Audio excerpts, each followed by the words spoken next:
Po įspūdingos pergalės prieš Ispaniją Lietuvos krepšininkai ir trenerių kolektyvas nepraranda šalto proto bei atsakingai rengiasi mačui dėl pirmosios vietos grupėje su Prancūzijos komanda. Vyriausiasis treneris Kęstutis Kemzūra sako, jog kiekvienos rungtynės turi savo istoriją, todėl reikia pamiršti pergalę ir neatsipalaiduoti. Aš jau sakiau jums vieną kartą, kiekvienos rungtynės turi naują gyvenimą. Ir lengvų rungtynių nėra, mes ne ispanai, mes ne amerikiečiai, mes esam paprasti vyrukai iš Lietuvos, bet labai norintis ir labai sunkiai dirbantis. Prancūzų komanda, nors ir netekusi savo žvaigždžių, taip kaip ir mes, bet jie labai atletiški. Jie turi daug vienodo ūgio žaidėjų, naudoja daug keitimusi, gali tuoj pat užbėgti, vis tiek subalansuota ir tų aukštaūgių tokių turi, ir gynėjų, ir nebus paprasta. Žaidžia kietą tokį fizišką krepšinį, primeta savo tą taktiką, sakysim, taip atsitiko ir su Ispanijos rinktinė. Ir bus be galo sunku. Abi ekipos šiame varžybų etape kol kas žengia be pralaimėjimų. Prancūzijos strategas Vincentas Collet teigia, kad jo auklėtiniai lietuvius bandys stabdyti aktyvę gynybą. Treneriui pritarė komandos lyderis Nicolas Batumas.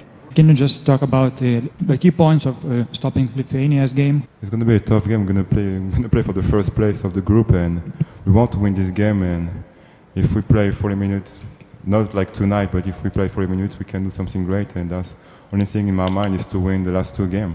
As Nicolas said, it's going to be for us the game for the first place. We know Lithuania has many shooters in his team. I don't know about Žaftauskas, if he's going to be back. I have no information yet, but we know they can be on fire if we let them run their play easily. So we will try, like we did today against Canada, to put pressure. Canada is also a team with many shooters, and we knew before the game to defend before was a big key. We did it sometimes, not all the time, but quite often. And tomorrow, for sure, we have to do the same. For us, I think it's a big key. Trečiadienį per pietus Lietuvos rinktinė surengė lengvą treniruotę. Vyriausiojo trenerio asistentas Robertas Kuncaitis prisipažino, jog po tokios įspūdingos pergalės buvo sunku užmigti, tačiau iškart pridūrė, kad vyrų šį sėkmė neapsvaigino ir jie rimtai rengėsi mūšiui su Prancūzija. Treneri, tai kaip naktis po tokios pergalės su Ispanija? Naktis gera, nors trumpa buvo, mažai miego, bet emocijos geros buvo. Ar užteks laiko vyram grąžinti jėgas prieš svarbės? Į tą klausimą parodys šitos varžybos. Manau, kad ir patiems prancūzams irgi nebuvo per daug laiko, irgi sunkios varžybos buvo. Bet šiandieną visi žinome, kokios šitų varžybų kaina yra, tai pirma vieta. Ir abi komandos, kad ir bus kažkiek pavargusios, manau, neparodys to. Jūs analitinio centro narys šitos rinktinės. Ką galite apie prancūzus pasakyti? Prancūzai, manau, kad irgi yra ta komanda, kuri gali kautis dėl aukščiausio apdovanojimo ir tiesiog gera komanda tenais, kad mes ten neįvertinsim ar tenais jiems gali būti bloga diena, aš tiesiog išmetu visai tą galimybę. Pasiruošę kautis kaip su labai geru priešininku.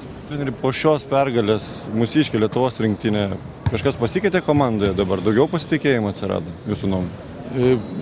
Tikriausiai, kad pasitikėjimo, tikėjimo, manau, kad įgavome daugiau, bet visada tokia yra galimybė vaikščioti ant tų ašmenų, kada pasitikėjimas, pervertinimas savęs per daug.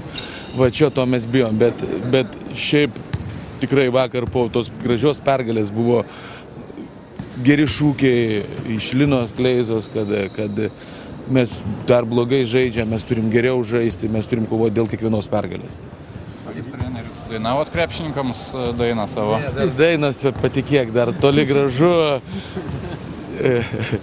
Bus laiko, jeigu bus viskas gerai. Bet kažką turit naujo repertuare, ar senas dainas dainuojate visą laiką? Dar negalvoju apie žodžius. Įdomi tema, tikrai. Norėčiau iš visos širdies drekstelti. Ačiū labai sėkmės. Martynas Lapinskas ir Robertas Narmontas specialiai Delfi TV iš Izmyro.